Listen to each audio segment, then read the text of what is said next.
In that case, I will call on the Government Order of the Day number 6. Maungaharuru-Tangitu Hapu Claims Settlement Bill, first reading. Mr. Speaker. I call the Honourable Minister, Christopher Finlayson. Thank you, sir. I move that the Maungaharuru-Tangitu Hapu Claims Settlement Bill be now read a first time, and I nominate the Māori Affairs Select Committee to consider this bill.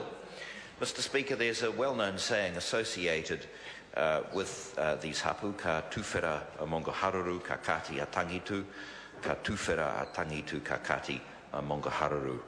When the season of Maungaharuru opens, the season of Tangitu closes. When the season of Tangitu opens, the season of Maungaharuru closes.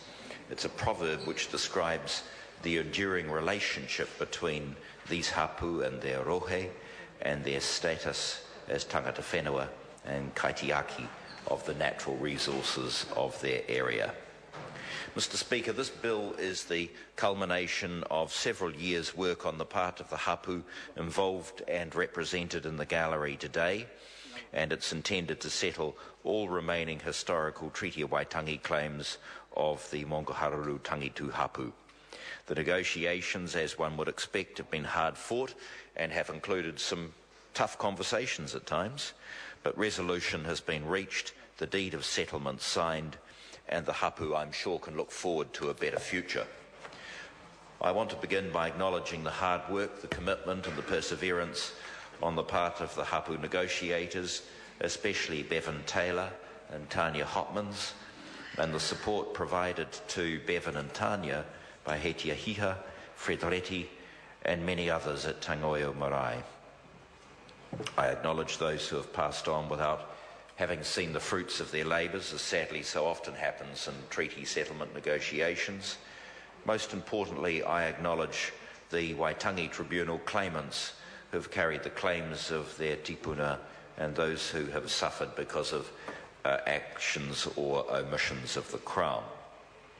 Mr. Speaker, the claims of the hapu relate primarily to war, ropatu and Crown land purchasing methods which left the hapu virtually landless by 1930. The Crown purchased large areas of land from the hapu in the 1850s and 1860s without ensuring that the hapu would always retain adequate reserves in their rohe. In October 1866, the Crown's military forces unjustly attacked Māori at Maranui and Petane and began to treat the hapu as rebels. Some hapu individuals were detained without trial for nearly 2 years on the Chatham Islands, and after they escaped they became embroiled in a war with the Crown, during which Crown forces summarily executed some prisoners at Ngatapa in 1869. The Crown confiscated hapu land at Tangoio North and awarded their land at Kaiwaka to one of its allies who was not a member of the hapu. The Crown's confiscation process led to the extinguishment of the hapu's customary titles to nearly all of their other land. The Crown did agree in 1870 to grant this other land to individual members of the hapu. It also agreed that this land would be inalienable. However, between 1911 and 1930, the Crown unfairly and oppressively purchased nearly all of this land and, as I said, left the hapu virtually landless. Since the 1880s, deforestation and development of pastoral farming has significantly increased erosion and pollution in the takiwā.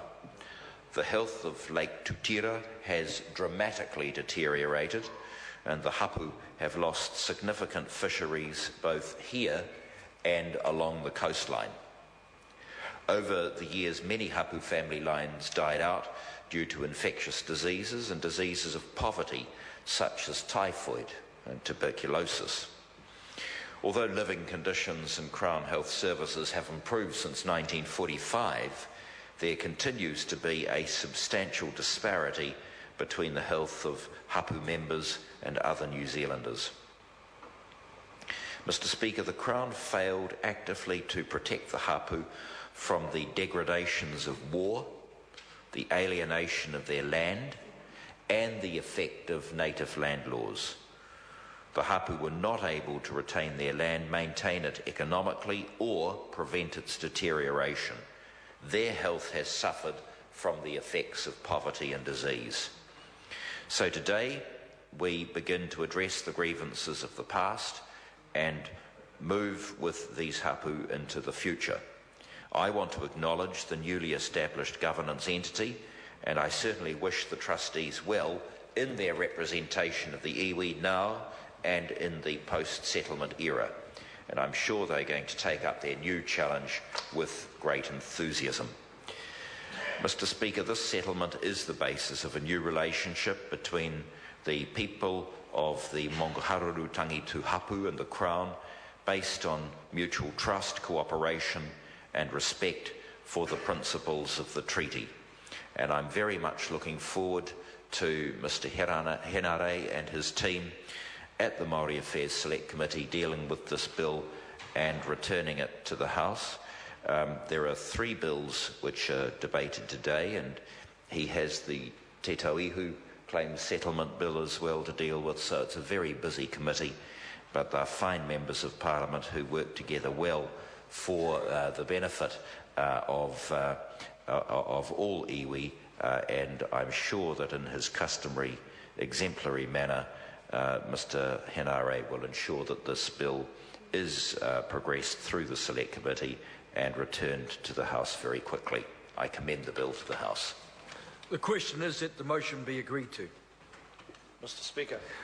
I call the Honourable Shane Jones. Technically, Mr. Deputy